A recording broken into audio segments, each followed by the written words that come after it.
proceed for the word. Wow, what a powerful worship.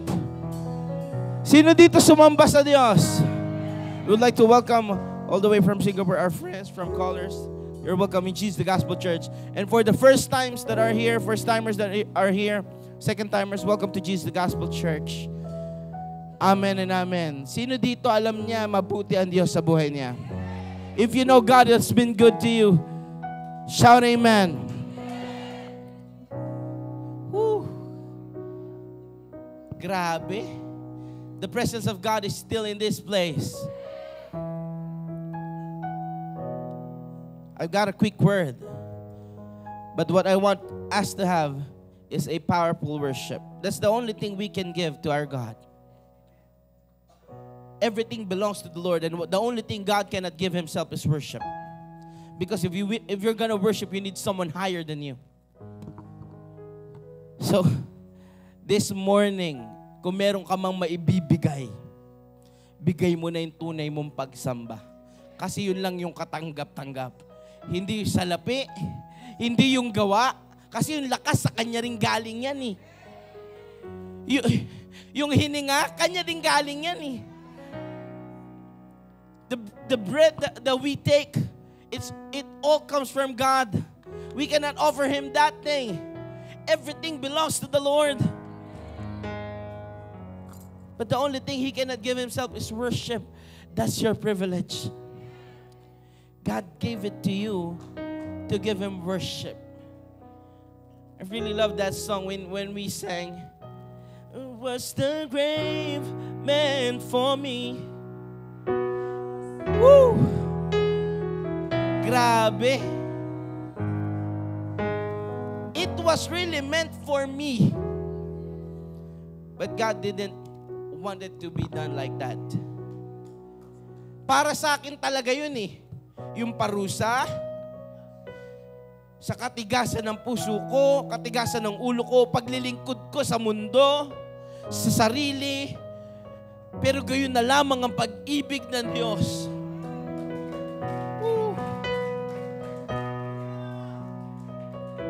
Grabe. Hindi niya hinayaan ng isang tulad ko, tulad natin, na mapatuloy sa kapahamakan.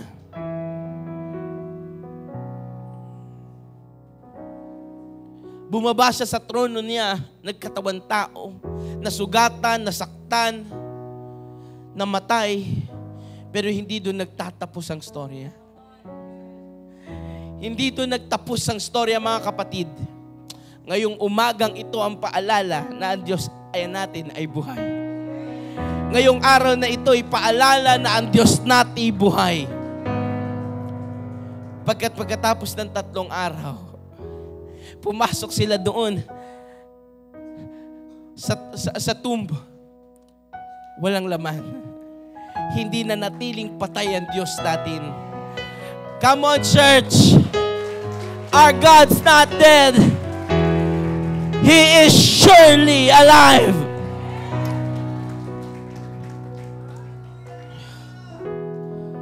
Woo. Let's worship the Lord. Let's just thank God. I'm gonna give you a minute or so. Just thank God for what He has done. Maybe it's not been good week, a month, but He is still good. He is still worthy of our worship and praise. He is still worthy of our thanksgiving. Lord, maaring hindi naging maganda yung nakailang araw ko, ilang linggo ko, medyo hindi kami ayos pamilya, yung sarili ko, medyo bagsak ako, pero Lord, Ikaw hindi ka naman nagbago, karapat dapat ka pa rin sa pagsamba. Thank God. Come on, church. Oh Lord, we thank you. And this morning, as we receive your word, remove every burden.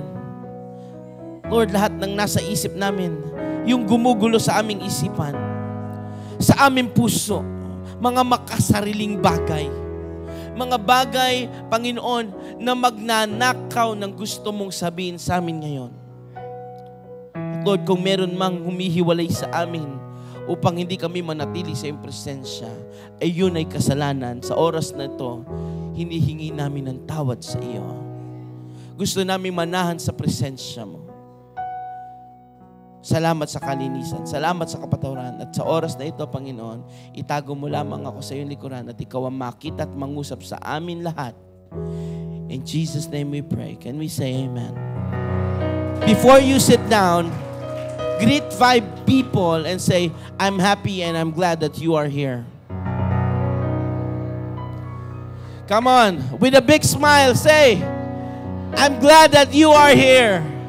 Come on, go around, hug someone, and tell him this is how much God loves you. Come on. Grabe. We can all be seated in the presence of our Lord. Thank you, Jesus.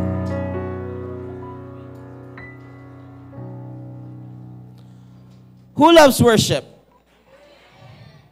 Who loves to give God what He wants us to give Him? Sige, I'll let you settle down. Sino dito gustong binibigyan ang Diyos nung gusto niyang tinatanggap? O tatanungin po kita, kapag ba ikaw ay isang tao na may dinidesire, gusto mo ba iba yung matatanggap mo? Hindi. Gusto mo, yung pinakagusto mo lang ang tatanggapin mo. Tama? If someone wants to give you something and you have the privilege to ask it from them, you would ask what your heart's desire is, right? You wouldn't ask something that is hindi ka pakipakinabang sa'yo. Useless for you or ang layo sa heart's desire mo. Tama? Gusto mo ng, sample lang po, gusto natin ng, ano ba ang basic? Jollibee. Tapos ang binigay sa iyo ay minute burger. Malayo. Yes, thankful ka. Nagets niyo yun? Yes, you are thankful, but you know, it didn't please you. It didn't give you your full heart's desire. Hindi ka nalugod. Tama? And most of the time, we do it to Jesus. He doesn't need our money, we give it away. He doesn't need our strength, we work so hard. He just wants our true worship. Because after true worship, the presence of God comes down, and in the presence of God, there is true liberty. And where there's liberty, there's joy, peace, holiness, and everything in between. Lahat nandun na sa presensya ng Diyos kung may tunay na pagsamba. At sa tunay na pagsamba lang, bumababa ang presensya ng Diyos. At kung yun ang ninanais ng Diyos, and if that's what God's desire is, and you have the privilege to give it, the question is, would you give it to God? Kung meron kang pagkakataong ibigay yung hinihingi ng Diyos na gustong-gusto niya, would you give it? Bibigay mo ba sa Diyos? Aba, dapat lang. Sabi mo nga sa katabi mo, dapat lang.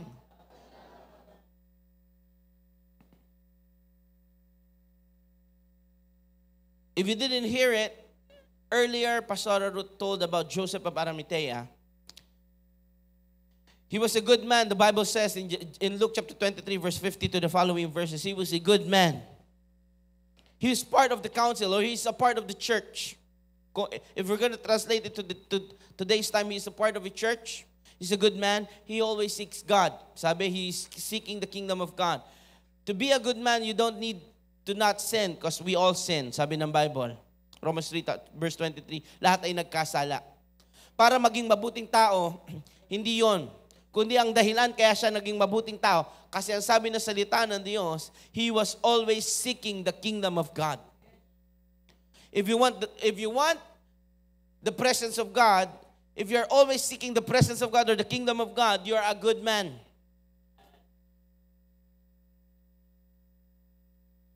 And on that day, it was a preparation day, hinanda niya ang lahat sa Diyos. and it was the Sabbath. Alam niyo, nakakatuwa kasi nung nilikha ng Diyos ang lahat, ginawa niya ito in 7 days. Ang sabi ng Biblia, in the 7th day, He rested. Why?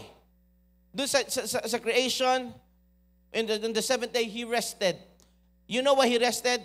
Because it was finished. I pray that you get the message today. And God died. He did not just die. He finished it. That's why He was resting. And today, He's awake. He's alive. Buhay ang Diyos natin. At sabi po ng salita ng Diyos, Colossians chapter 2, verse 13 to 15, that's the only verses that I'm going to give you today. Colossians chapter 2, verse 13 to 15. And if we can read this, when you were dead in your sins and in the uncircumcision of your flesh, God made you alive with Christ. He forgave us all our sins. Babasahin ko sa Tagalog kapag hindi nila kaya ngayon. Kayong dating patay dahil sa kasalanan, kayong mga hintil na hindi saklaw ng pag-aayon sa kautusan ng Diyos, ay binuhay ng Diyos kasama ni Kristo. Pinatawad niya ang ating mga kasalanan. Verse 14, pinawalang bisa ang lahat ng naisusulat na alintuntunin laban sa atin, pati ang mga pagkakautang kaugnay nito. Pinawi niya ang lahat ng ito nang ipako siya sa krus. Verse 15, sa pamagitan ng kanyang kamatayan sa krus, nilupig niya ang mga pinuno at kapangyarihan ng sanlibutan ito. Ang mga ito'y parang mga bihag na kanyang ipinarada sa madla bilang katunayan ng kanyang pagtatagumpay.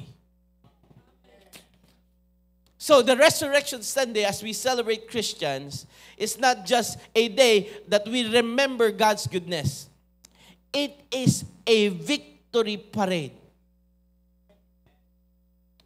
It is a shout that we Christians serve a living God. Buhay ang Diyos na sinasamba at pinaglilingkuran natin.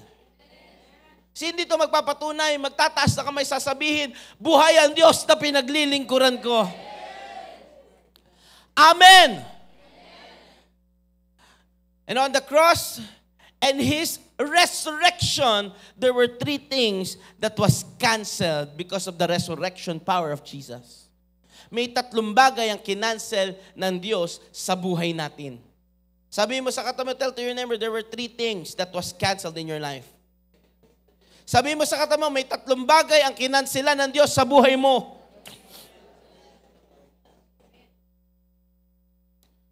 Number 1, 3 bagay lang po ito, kaya gusto ko tayo makinig. Number 1, He canceled debt. He canceled debt. Tinapos niya ang kamatayan. Ano ba ang sabi ng salita ng Diyos? Because of our trespasses, we are dead.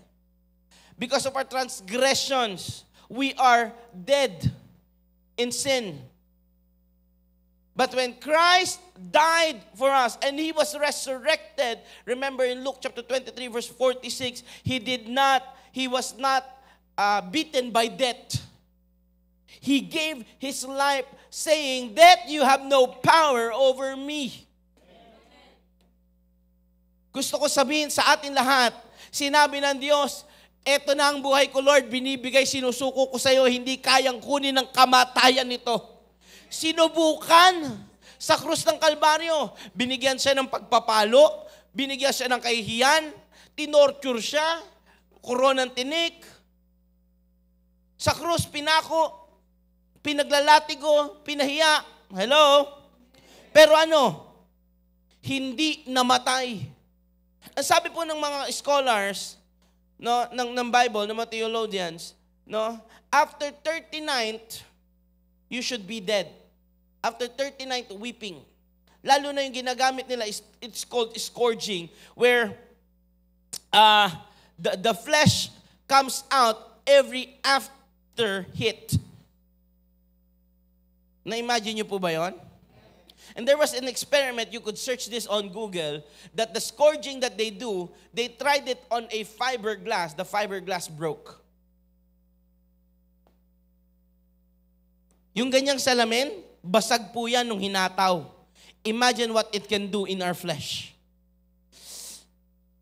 Ang sakit.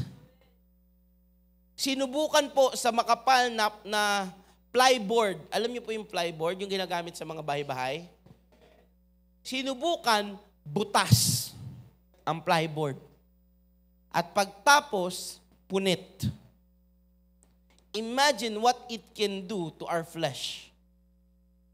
Imagine being hit by it for 39 times. Hindi lang 39. He did it 40 times. Hello?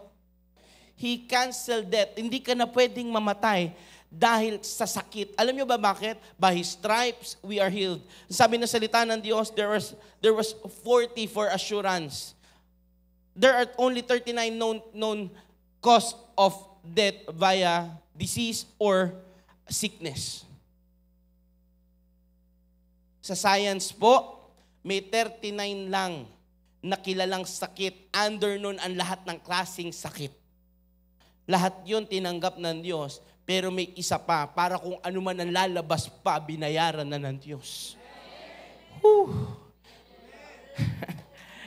Malakas na palakpak sa Panginoon. Hindi ka na pwedeng talunin ng kamatayan sa pamamagitan ng sakit.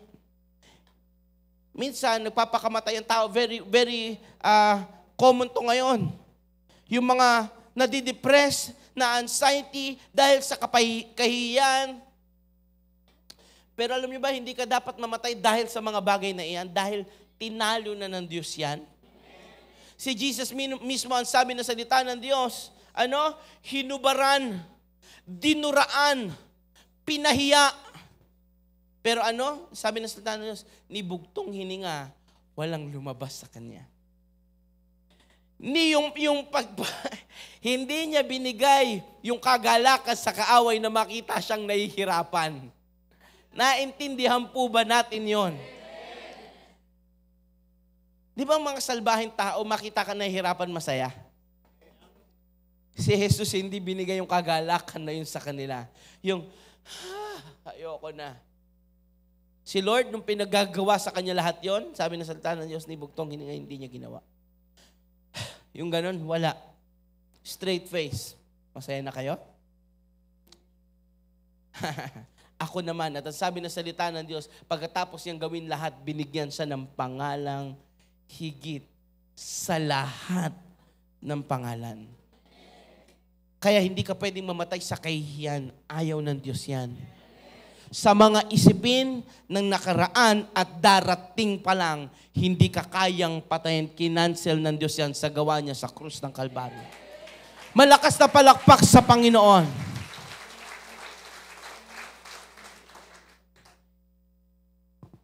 Ang sabi ng salita ng Diyos, sa pamagitan,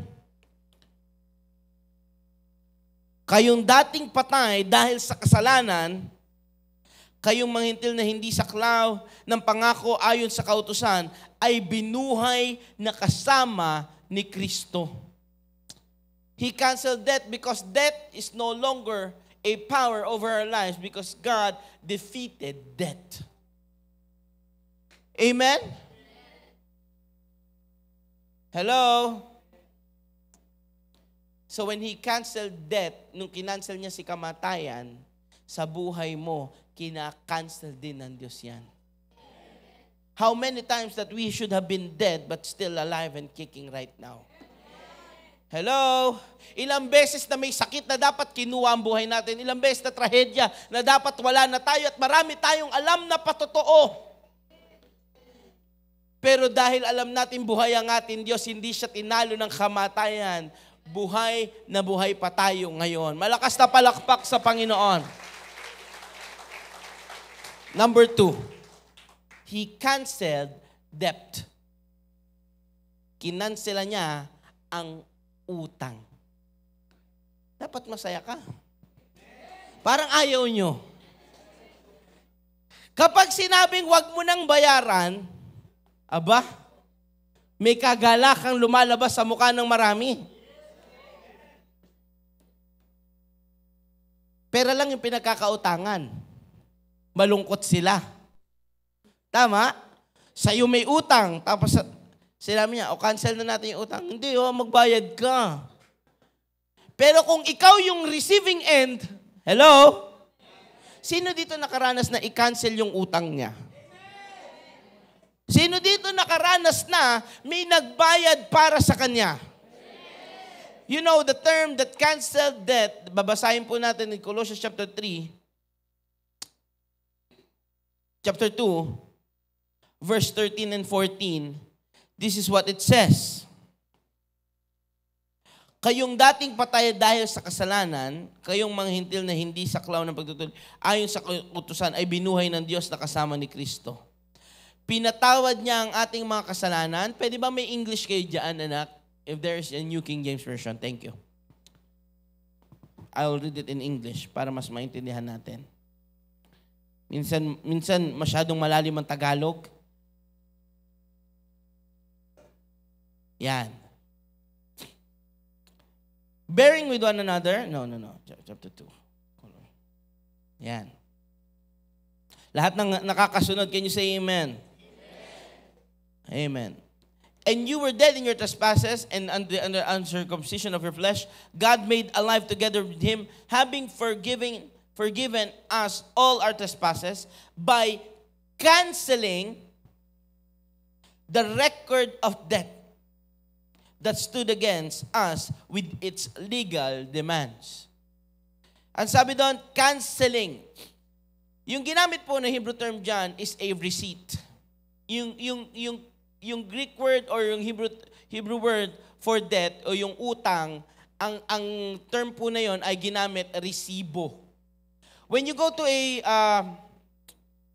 shop to buy some things, tinatawag kasi siyang bill di ba?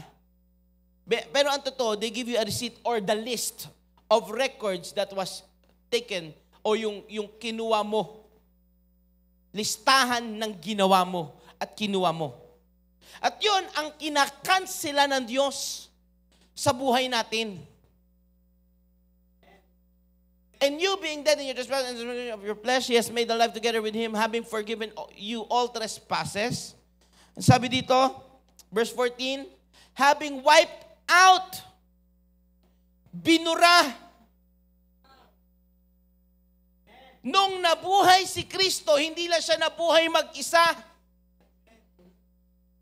Kapag sinabing binura, alam niyo, sabi ng Revelation at binuklat ng anghel ang book ng buhay. Ang libro ng buhay, the book of life. At tinignan ang pangalan ng mga nakakilala kay Kristo at nakita nila itong blanco. Ibig sabihin, walang record ang kasalanan mo dahil sa dugo ni Jesus at sa pagkabuhay niya. Grabe! Lahat ng dapat pagbabayaran natin. Malakas na palakpak sa Panginoon. Come on. Yung dapat pagbabayaran natin, God canceled it. Not just canceled it, there was no record left. Woo! Hindi lang kinansela. Kasi kapag kinansela, may record pa din eh. Cancel na yan, pero alalahanin namin ha. No, that's not the case. At sabi na salita ng Diyos, nung binura ng Diyos, tinanggal niya na. Wala nang record. Kaya kapag tinanong ka, hindi ka nababase sa dating ikaw.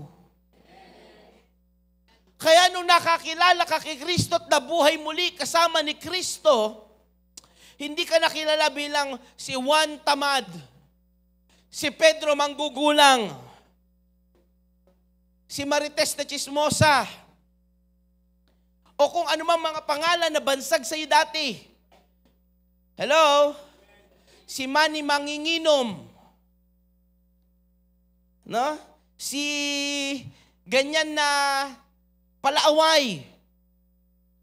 Hindi na yun ang pagkakakilanlan sa iyo simula nang nabuhay ka para kay Kristo. At yun ang kasama nun. yung pagbubura ng nakaraan mo at malalaman mo isang tunay na Kristiyano. Hello, nandyan ba kayo? Sino dito magsasabing tunay na siyang Kristiyano at nabuhay na siya para kay Kristo? Ba't ang onte? Ulitin natin, baka bigyan natin pagkakataon ng iba. Sino dito magsasabing buhay na siya kay Kristo at tunay na siyang Kristiyano? Ito ang katunayan. Walang bakas ng nakaraan sa buhay mo. Ulitin ko po walang bakas ng nakaraan sa buhay mo. Na kapag nagpatotoo ka, are you there? At sinabi mo, I was a drunkard before, dati ako manginginom, ang sasagot ng tao sa'yo, hindi nga, wala naman.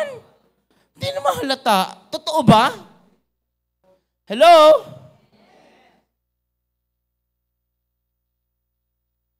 Hindi yung kapag nagpatotoo ka, alam mo dati ako manginginom, ang sasagot sa'yo, parang halata nga eh. Dati ako mataray. Hanggang ngayon. Dati ako matampuin. Obvious naman. Dati akong palaaway. Inaaway mo nga ako ngayon eh. Ayaw mo ako sumagot eh. Hello? Walang bakas ng nakaraan ang tunay na napatawad at nakakilala kay Kristo. Kaya pag sinabi, dati po akong gumagamit ng masamang droga, huwag mo akong lokohin. Wala niyan sa buhay mo. Hindi ko nakikita. Dati po kong chismosa. Dati po kong bapanirampuri. Dati po kong siraulo, palaaway, at marami pang kasalanan na sasabihin ng tao sa'yo. Paano nangyari yun? Hello? Bakit walang bakas ng nakaraan sa buhay mo? Kasi hindi lang kinansela ng Diyos, binura niya pa. Palakpakan natin ng Panginoon. Sabi doon, we have the list of merits o yung listahan ng kasalanan natin. Kaya nakikita sa buhay natin. Pero kapag nakilala mo ang Diyos at nabuhay ka para kay Kristo, binura niya na yun. Kaya ang tanong, sino ang nakikita sa'yo? Kung nakikita pa rin ang bakas ng nakaraan sa'yo, sabi mo nga sa katabi mo, nakikita mo pa ba yung dati ko?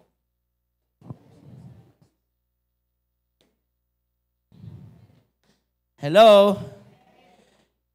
Kung tatanungin ba yung katabi mo, makikilala ka ba niya ayon sa nakaraan mo? O magtataka siya, paano ka naging pastor? Paano ka naging Christian? Hello? Tandaan natin, he canceled debt, number 1. Number 2, he canceled debt. Yung listahan na dapat pagbabayaran nating kasalanan, binura na ng Diyos. Lastly, number 3. Pangatlo na po. Ang bilis, no? Number 3.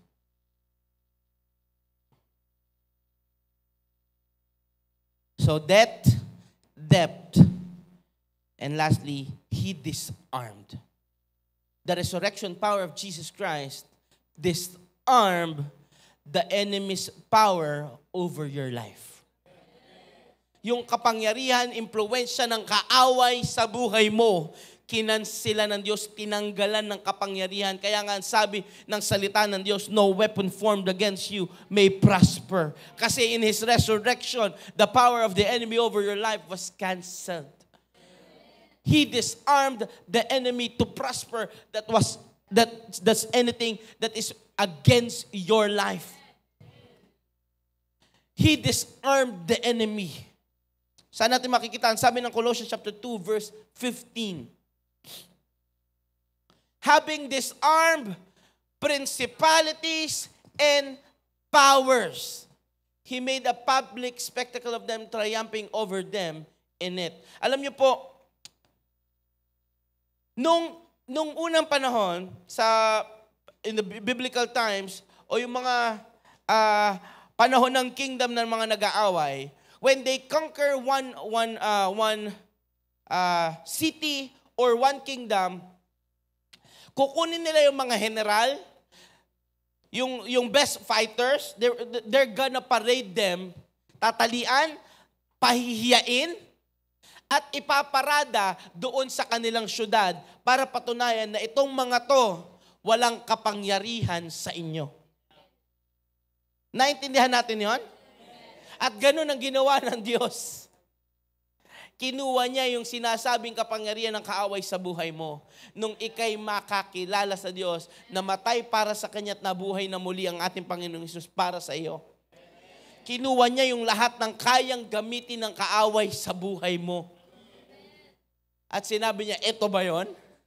Pinaparada ko sa harap mo, pinagtagumpayan ko na yan. Ang tanong, meron pa bang threat ang kaaway sa buhay mo na pwede mong sabihin, shucks, hindi ko pa napagtatagumpayan? Good news. Sabi mo sa kanila mo, may magandang balita.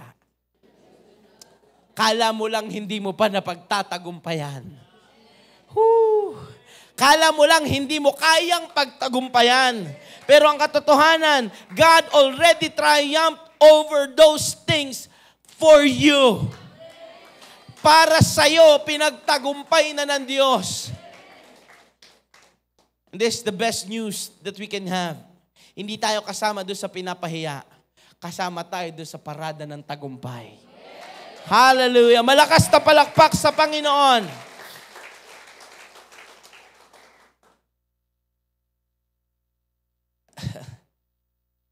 I really like the song by Fred Hammond saying, no weapon formed against me.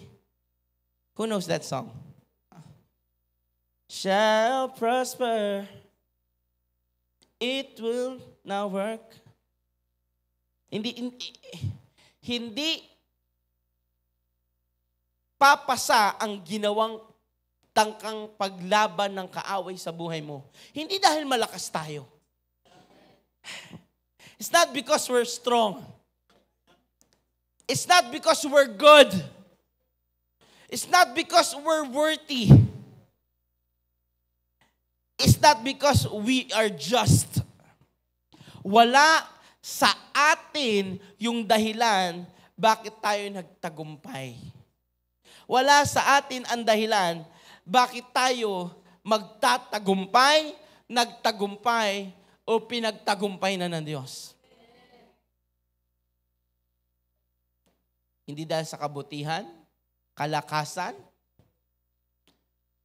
walang-wala doon.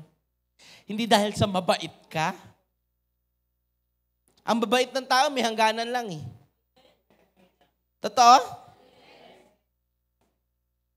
Hindi dahil masipag ka, kahit ang sipag nauubos, napupudpud. Amen? Hindi dahil matyaga ka, nauubos din ang pagtsatsaga. Mapasensya, mapasensoso? Hindi rin. Wala sa ginawa natin ang katagumpayan natin.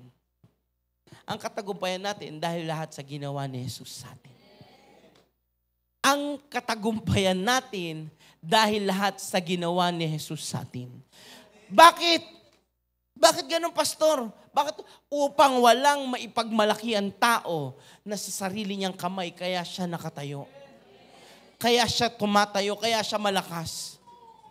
Hindi natin kayang pagmalaki ang trabaho, hindi natin kayang pagmalaki ang pera, hindi natin kayang pagmalaki ang kabataan o ang kalakasan natin. Lahat yan galing sa Diyos. Pero uuwi tayo tuwing tayo bagsak, malungkot, walang-wala, tuwing tayo nanganganib, tuwing tayo nag-aalala, lagi tayong lahat tumatawag sa Diyos. Bakit? Pwede ka naman tumawag sa maraming bagay, pero bakit sa Diyos ka tatawag? Dahil alam mo, ang Diyos kaya kang pagtagumpayin. Ang kapangyarihan, sige, malakas na palakpak sa Panginoon. Come on. Ang kapangyarihan ng pagkabuhay ni Kristo ay binigay hindi lang para sa Kanya. Yung resulta nito, hindi niya inangking akin lang to, ha? Napakagandang balita dahil nung nagtagumpay siya doon sa Kanyang ginawa para sa atin. Yung resulta nun, pinagkaloob niya sa'yo. Ibinigay niya at ibinahagi niya yung resulta ng kanyang pagkabuhay. Ano yon? Yung kamatayan pagkautang, at kapangyarihan ng kaaway, wala na rin sa buhay mo. Kasi hindi ito naniniwala, yun ang ginawa ng Diyos at nagpapasalamat sa Diyos sa ginawa na yun. Ngayong umagang ito, gusto ko pong paalala sa atin, mabuti ang Diyos. Hindi niya hinayaan ang kamatayan, tunay tayong pagbayarin. Ang sabi nga ng inawit natin kanina, totoo yun, dapat tayo yun. Naalala ko po at I will end with this. Naalala ko yung dalawang taong katabi ni Jesus sa krus. May dalawang taong katabi si Jesus sa krus. Yung isa sinasabi, tinatawag mo sarili mo na anak ng Diyos, pero nakapako ka kasama namin, dapat lang yan. Yung isa, anong sabi niya? Hindi ka na nahiya sa sinasabi mo. Tayo, makasalanan, totoo. Pero siya, walang kasalanan. May sinabi siyang huli. Ano sabi niya? Panginoon, isama mo ko pagdating mo sa iyong paghahari. Pagdating ng iyong paghahari, isama mo ko. Hindi na sinabi ni Lord, antahin mong mamatay ka.